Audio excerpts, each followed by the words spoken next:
बेळगाव जिल्ह्यातील खानापूर तालुक्यातील अभयारण्यात वसलेलं आमगाव गाव स्थलांतरित करून पुनर्वसनाची सोय करावी अशी मागणी करत आमगाव गावकऱ्यांनी मंगळवारी आंदोलन करून जिल्हाधिकाऱ्यांना निवेदन सादर केले। आमगाव गावातील अभयारण्यात राहणाऱ्या सुमारे 230 ते 250 कुटुंबांचे स्थलांतर केले पाहिजे। सर्व कुटुंबांना सरकारतर्फे ग्रामठाण जमीन मंजूर करावी अशी मागणी निवेदनात करण्यात आली आहे। ಮಾನ್ಯ ಡಿ.ಸಿ ಸಾಹೇಬರಿಗೆ ಮನವಿ ಕೊಡಕ್ಕೆ ಬಂದಿದ್ದೀರಿ ಸರ್। ಖಾನಾಪುರ ತಾಲೂಕು ಅಮಗಾಂವ್ ಗ್ರಾಮದಲ್ಲಿ ಸ್ಥಳಾಂತರ ಮಾಡುವ ಕುರಿತು ಈಗಾಗಲೇ 2-3-4 ಸಲ ಮನವಿನೂ ಕೊಟ್ಟಿದ್ದೇವೆ ರೀ। ಆದರೆ ಬಂದು ಪರಿಶೀಲನೆ ಮಾಡಿ ಸೂಕ್ತವಾದಂಥ ಸ್ಥಳ ತೋರಿಸ್ತು ಅಂದಿರಿ, ಇನ್ನೂ ಮಟ್ಟ ಬರಲಿಲ್ಲ। ಅದಕ್ಕೆ ಇವತ್ತು ಬಂದು ಮನವಿ ಕೊಟ್ಟಿವಿ। ಈಗ ಫಾರೆಸ್ಟ್ ಡಿಪಾರ್ಟ್ಮೆಂಟ್ನಿಂದ ಅವ್ರಿಗೆ 15 ಲಕ್ಷ ಪರಿಹಾರ ಕೊಡ್ತೇವೆ ಅನ್ನತ್ತಾರೆ ಸರ್। 15 ಲಕ್ಷ ಪರಿಹಾರ ತೊಗೊಂಡ್ರೆ ಸರ್ ಯಾವ ಕುಟುಂಬನೂ ಇರೋಕ್ಕೆ ಸಾಧ್ಯ ಇಲ್ಲ ಸರ್। ಕಮ್ಮಿ 74 75 ಕುಟುಂಬ ಅದಾವೆ, ಒಂದು 580 ಜನಸಂಖ್ಯೆ ಅದ ರೀ ಸರ್। ಅವ್ರದ್ದು ಮತ್ತು ಊರವ್ರದ್ದು ಸ್ವಂತ ಒಂದು 90-95 ಎಕರೆ ಜಮೀನು ಐತ್ರಿ ಸರ್। ಆ ಜಮೀನಿನ ಬದಲಾಗಿ ಅವ್ರಿಗೆ ಸೂಕ್ತ ಪರಿಹಾರ ಬೇಕು, ಮತ್ತು ಅವ್ರಿಗೆ ಇರಾಕ ಒಂದು ಸೂಕ್ತವಾದ ಊರು ಸ್ಥಾಪನೆ ಆಗ್ಬೇಕಲ್ರಿ ಸರ್। ಅಮಗಾಂವ್ ಈಗ ಅಮಗಾಂವ್ ಕಿತ್ಕೊಂಡ್ಬಂತು, ಇಲ್ಲಿ ಹೊಸ ಅಮಗಾಂವ್ ಒಂದು ಊರು ಆತು ಅನ್ನೋದು ಬೇಕು ರೀ। ಅಲ್ಲಿ ಮೂಲಭೂತ ಸೌಕರ್ಯಗಳ ವ್ಯವಸ್ಥೆ ಮಾಡಿಕೊಟ್ರೆ ಅಲ್ಲಿ ಅವ್ರು ಬಂದು ಉಳಿತಾರೆ ಸರ್।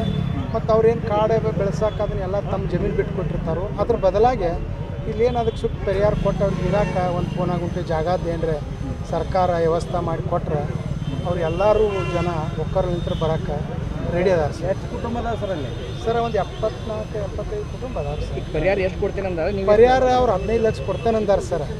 ಇವ್ರು ಏನು ಕೇಳ್ತಾರ, ಪರಿಹಾರ ನೀವು 15 ಲಕ್ಷ ಕೊಟ್ಟರು ನಡಿತೈತಿ, ಕರೆ ನಮಗೆ ಜಾಗ ಬೇಕಲ್ಲ, ಇರೋದೇ ಎಲ್ಲಿ ಹೋಗೋದು ನಾವು ಮಕ್ಕಳು ಮರಿ ತೊಗೊಂಡು, ಅದಕ್ಕೆ ನಮಗೆ ಪರಿಹಾರ ಜೊತೆಗೆ ಜಾಗನೂ ಕೊಡಬೇಕು, ಮತ್ತು ನಮ್ಮ ಊರದ ಜಮೀನು ಐತಿರಲ್ಲ ಅವ್ರ ಸ್ವಂತ, ಆ ಜಮೀನಿಗೆ ಸೂಕ್ತವಾದ ಪರಿಹಾರ ಕೊಡಬೇಕಂತ ಅವ್ರದ್ದು ಅಪೇಕ್ಷೆ। ಏನು ಸಮಸ್ಯೆ ಆಗುತ್ತೆ ಸರ್ ಮಳೆಗಾಲದಲ್ಲಿ? ಮಳೆಗಾಲದಾಗ ಅಂದ್ರೆ ಸರ್ ಈಗ ಏನಿದ್ರು ರೋಡ್ ಇರೋದು ಸರ್, ಒಂದು ನದಿ ಐತಿ ಸಣ್ಣ ನದಿ, 7 ಕಿಲೋಮೀಟ್ರ್ ನಡಿಬೇಕು ಚಿಕ್ಕಲ ಅನ್ನೋ ಊರ್ದಂತ್ರ, ಮತ್ತು ಈಗ 3-4 ತಿಂಗಳ ಲೈಟ್ ಇರೋದಿಲ್ಲ ಸರ್ ಆ ಊರಾಗ। ಮತ್ತು ಮೂಲಭೂತ ಸೌಕರ್ಯ ಅಂದ್ರೆ ಈಗ ಹಾಸ್ಪಿಟಲ್ಗೆ ಹೋಗೋಕೆ ಸಾಧ್ಯ ಇಲ್ಲರಿ ಸರ್, ಮತ್ತು ಶಾಲೆಗೆ ಮಕ್ಕಳು ಹೋಗೋಕೆ ಮುಂದಿನ ಶಿಕ್ಷಣಕ್ಕೆ ಮುಂದಿನ ಶಿಕ್ಷಣ ಮಟ್ಟ ಕುಸಿದೈತೆ ಅಂತ ಏನು ಹೇಳಿದ್ರು ಅಡ್ಡಿ ಇಲ್ಲರಿ ಸರ್। ಅಂದ್ರೆ ಈಗ ಊರಾಗ 7ನೇ ಮಟ್ಟ ಶಾಲೆ ಐತಿ, 7ನೇ ಮಟ್ಟ ಕಲಿತಾರೆ ರೀ, 7ನೇ ನಂತರ ಅವ್ರದ್ದು ಮುಂದಿನ ಭವಿಷ್ಯ ಹಂಗ್ರಿ ಸರ್। ಹಿಂಗಾಗಿ ಆ ಊರಾಗ ರೀ ಇದುವರೆಗೆ ರೀ ಯಾರೂ ಚಲೋ ಗ್ರ್ಯಾಜುಯೇಟ್ ಇಲ್ಲ, ತಂದೆ ತಾಯಿ ಪಾಪ ಎಲ್ಲ 4ನೇ 5ನೇ ಕಲ್ತು ಅಷ್ಟಕ್ಕೆ ಮುಗಿಸ್ಕೊಂಡು ಅದಾರ ಸರ್। ಈಗ ಸೂಕ್ತ ಪರಿಹಾರ ಕೊಟ್ಟರೆ ನೀವು? ಸೂಕ್ತ ಪರಿಹಾರ ಕೊಟ್ಟರೆ ಸರ್ ಮುಂದಿನ ಅವ್ರ ಮಕ್ಕಳ ಭವಿಷ್ಯ ಚಲೋ ಆಕೈತಲ್ರಿ ಸರ್। ಆ ಊರು ಬಿಟ್ಟು ಹೋದ್ರಂದ್ರೆ ಯಾಕಂದ್ರೆ ಫುಲ್ ರಿಸರ್ವ್ ತಿಕ್ ಫಾರೆಸ್ಟ್ ಬರೋದ್ರಿಂದ ಅಲ್ಲಿ ಕಾಡು ಅಭಿವೃದ್ಧಿ ಆಕೈತಿ, ಇಲ್ಲಿ ನಾಡು ಅಭಿವೃದ್ಧಿ ಆಕೈತಿ ಅವ್ರು ಬಿಟ್ಟು ಬರೋದ್ರಿಂದ ಸರ್। ನಿಮ್ಮ ಹೆಸರು? ನನ್ನ ಹೆಸರು ನಿಂಗಪ್ಪ ಬಾಳೆಕಂದ್ರಿ ಅಂತ ಸರ್। ಇವತ್ತು ನಮ್ಮ ಬೆಳಗಾವಿ ಜಿಲ್ಲೆಯಲ್ಲಿ ಖಾನಾಪುರ ತಾಲೂಕಿನಲ್ಲಿ ಇರುವಂಥ ನಮ್ಮ ಭೀಮ್ಗಢ ಅಭಯಾರಣ್ಯ ಒಂದು ಊರಿದೆ ಅಮಗಾಂವ್ ಅಂತ, ಆ ಅಮಗಾಂವ್ ನಿವಾಸಿಗಳು ನನಗೆ ಬಂದು ಇವತ್ತು ಭೇಟಿಯಾಗಿದ್ದಾರೆ। ಅವರು ಅಭಯಾರಣ್ಯ ಒಳಗಡೆ ಇರುವಂಥ ಅವರ ಗ್ರಾಮದಿಂದ ಅವರು ರಿಲೊಕೇಶನ್ ಸ್ಥಳಾಂತರವನ್ನು ಕೇಳ್ಕೊಳ್ತಾ ಇದ್ದಾರೆ। ಈಗಾಗಲೇ ನಾವು ಹಿಂದಿನ ವರ್ಷ ತಲೆವಾಡಿ ಅಂತ ಅಭಯಾರಣ್ಯ ಒಳಗಡೆ ಇರುವಂಥ ಒಂದು ಗ್ರಾಮ ನಿವಾಸಿಗಳನ್ನು ನಾವು ಸ್ಥಳಾಂತರ ಮಾಡ್ಕೊಂಡಿದ್ದೀವಿ। ಫಾರೆಸ್ಟ್ ಇಲಾಖೆ ಮುಖಾಂತರ ಒಂದು ಸ್ಕೀಮ್ ಇತ್ತು, ಅದರ ಅಡಿಯಲ್ಲಿ ಕಂದಾಯ ಇಲಾಖೆ ಹಾಗೂ ಫಾರೆಸ್ಟ್ ಇಲಾಖೆ ಅಧಿಕಾರಿಗಳು ಸೇರಿ ಅವರು ಮನವೊಲಿಸಿ ವಾಲಂಟ್ರಿಯಾಗಿ ಅವರನ್ನು ರಿಲೊಕೇಶನ್ ಮಾಡಲಿಕ್ಕೆ ನಾವು ಅದರಲ್ಲಿ ಯಶಸ್ಸು ನಾವು ಹೊಂದಿದ್ದೀವಿ।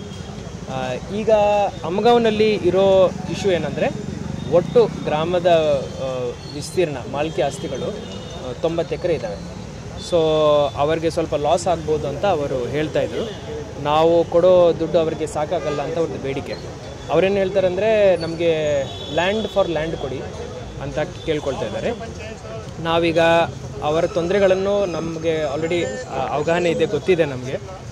ಉದಾಹರಣೆಗೆ ಮಳೆ ಇದ್ದಾಗ ಅವರ ಆಸ್ಪತ್ರೆಗೆ ಬರೋದು ಬಹಳ ತೊಂದರೆ ಆಗುತ್ತೆ, ಸಂಪರ್ಕ ರಸ್ತೆಗಳು ಸ್ವಲ್ಪ ರಾಡಿ ಆಗಿಬಿಡುತ್ತೆ, ಜೊತೆಯಲ್ಲಿ ಕುಡಿಲಿಕ್ಕೆ ನೀರು ಕೊಡೋದು ಅವರಿಗೆ ಅಭಯಾರಣ್ಯ ಒಳಗಡೆ ನಮಗೆ ತೊಂದರೆ ಆಗುತ್ತೆ, ಹಾಗೂ ಶಾಲೆಗಳ ಕಟ್ಟಡಗಳು ಮಾಡಲಿಕ್ಕೆ ಅಂಗನವಾಡಿ ಕಟ್ಟಡಗಳು ಮಾಡೋದು ನಮಗೆ ಅಲ್ಲಿ ಸಾಧ್ಯವಿಲ್ಲ, ಕಾನೂನಾತ್ಮಕವಾಗಿ ಅಭಯಾರಣ್ಯ ಒಳಗಡೆ ಈ ಥರ ಅಭಿವೃದ್ಧಿ ಕೆಲಸಗಳು ತಗೊಳ್ಳಿಕ್ಕೆ ನಮಗೆ ಸಾಧ್ಯವಾಗಲ್ಲ। ಸೊ ಆ ನಿಟ್ಟಿನಲ್ಲಿ ಊರ ಜನರೇ ವಾಲಂಟ್ರಿಯಾಗಿ ಸ್ವಯಂ ಪ್ರೇರಿತರಾಗಿ ಹೊರಗಡೆ ಬರೋದಕ್ಕೆ ನಮಗೆ ಒಂದು ಸ್ಕೀಮ್ ಇದೆ, ಆ ಸ್ಕೀಮಲ್ಲಿ ನಾವು ಮನವೊಲಿಸ್ತಾ ಇದ್ದೀವಿ।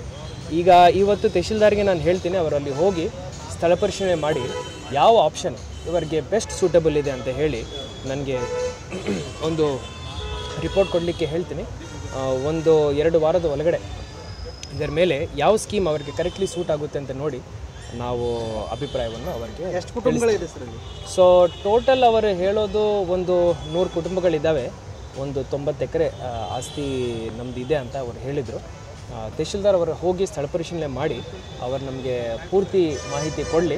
ಅದಾದ ನಂತರ ಜಿಲ್ಲಾ ಮಟ್ಟದಲ್ಲಿ ಎಲ್ಲರನ್ನೂ ಕೇಳಿಕೊಂಡು ಅಲ್ಲಿ ಸ್ಥಳೀಯ ಶಾಸಕರಿರ್ಬೋದು, ಜನಪ್ರತಿನಿಧಿಗಳಿರ್ಬೋದು, ಅಧಿಕಾರಿಗಳಿರ್ಬೋದು, ಅರಣ್ಯ ಇಲಾಖೆ ಅಧಿಕಾರಿಗಳಿರ್ಬೋದು, ನಾವೆಲ್ಲರೂ ಕೂತ್ಕೊಂಡು ಒಂದು ಚರ್ಚೆ ಮಾಡಿ ಅಂತಿಮ ನಿರ್ಧಾರವನ್ನು ಮಾಡ್ತೀವಿ. ಆ್ಯಕ್ಚುಲಿ ಪಾಯಿಂಟ್ ಏನಂದರೆ ತಲೆವಾಡಿನಲ್ಲಿ ನಾವು ಕೊಡುವಾಗ ಪ್ರತಿ ಆ ಸ್ಕೀಮ್ ಹೆಂಗಿದೆ ಅಂದರೆ ಪ್ರತಿ ಅನ್ಡಿವೈಡೆಡ್ ಇಂಡಿಪೆಂಡೆಂಟ್ ಫ್ಯಾಮಿಲಿ 15 ಲಕ್ಷ ಕೊಟ್ಟಿದ್ದೀವಿ. ಸೊ ಒಂದೊಂದು